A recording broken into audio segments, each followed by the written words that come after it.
Christmas. It was 5 days before Christmas, and all through the town, the sirens were blaring.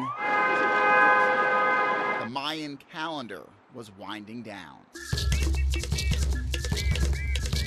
One day before the end of the 13th and final Baktun, or cycle, of the Mayan calendar. The end of the 13th Baktun was 21st of December 2012. This is called the Tree of Life. Some Washingtonians came to a new exhibit 400 before Christ. Of ancient Mayan art on New York Avenue. It's a very special exhibition. Hoping for answers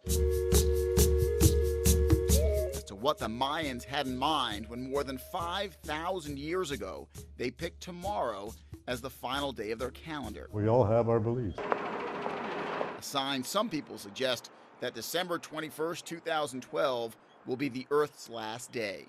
Why not? But they spoke about a change of cycles. But Mayan experts like Ivan Duque say the Mayans themselves did not believe that tomorrow would be the end of time. I'm sure. Instead, Ivan says it was just the end of the final calendar cycle. And on Saturday, the calendar starts all over again. Exactly. Even people with a limited understanding of Mayan culture, you know anything about Mayan culture? No, just what I hear about on TV. Seem to grasp the fact that the sun will come up on Saturday. Do you think the world's coming to an end? No, I don't. So I don't think that they meant that the world's going to end. But just in case the conventional wisdom is wrong, a suggestion from one of the curators of the Mayan art exhibit downtown. If you want to see this exhibition, I would suggest you hurry up. Maybe 1 or 2 days left.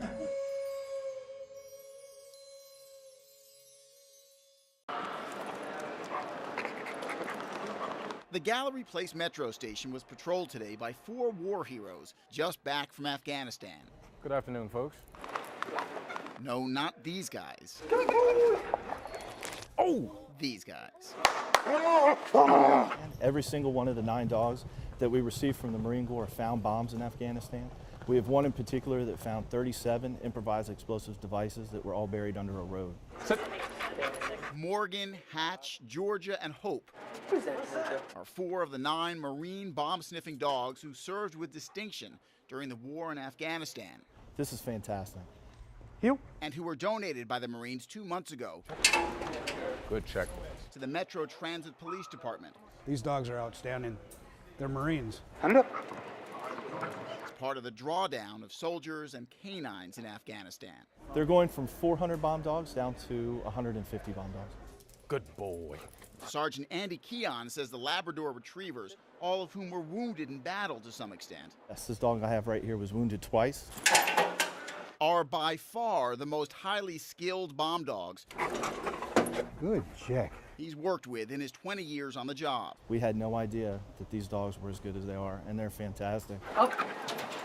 So good that with their extensive training with the Marines in some of the most hostile environments in the world, Good boy.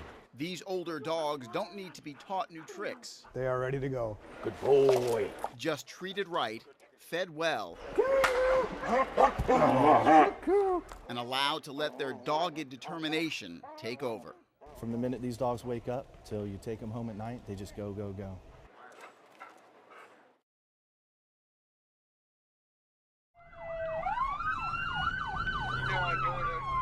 It was a very dramatic event in our history. This is Morrill Hall. Ann Turcos, the University of Maryland archivist, Yeah, we'll never know. calls it one of the most significant events in the 156-year history of the College Park campus. It was a very devastating blow for many people. No, not yesterday's move to the Big Ten Athletic Conference, but a huge fire almost exactly 100 years ago that burned much of the university to the ground. By dawn the next day, there were a pile of smoldering ruins. It was November 29th, 1912. The College Park campus consisted then of only about 200 students, all men. There were no female students at this point. And only a handful of buildings, 2 of which burned completely to the ground when a massive fire broke out around 10:30 at night. They lost all the dormitory space, the dining hall, the chapel, the library. 100 years later, the cause of the fire is still not known. Some people theorize that there was some type of electrical short in one of the buildings that burned down, while other people believe that some oily rags in one of the buildings simply self-combusted. But the reality is, we'll probably never know for sure. Yeah, the buildings were up on this direction.